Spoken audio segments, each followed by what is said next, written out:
माऊली काय करावं इकडं वय ती आपल्याला पेटवायला बसली माऊली इकडे ती हॅपी बर्थडे करून राहिली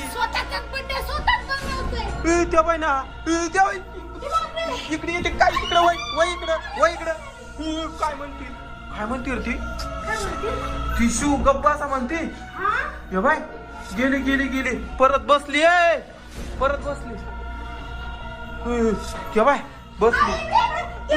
हे बाय केक काप राहिली ती केक काप राहिली माऊलीचा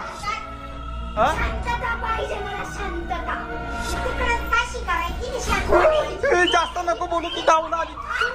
बाय कशी कर ती तेव्हा परशी बसली ती बाय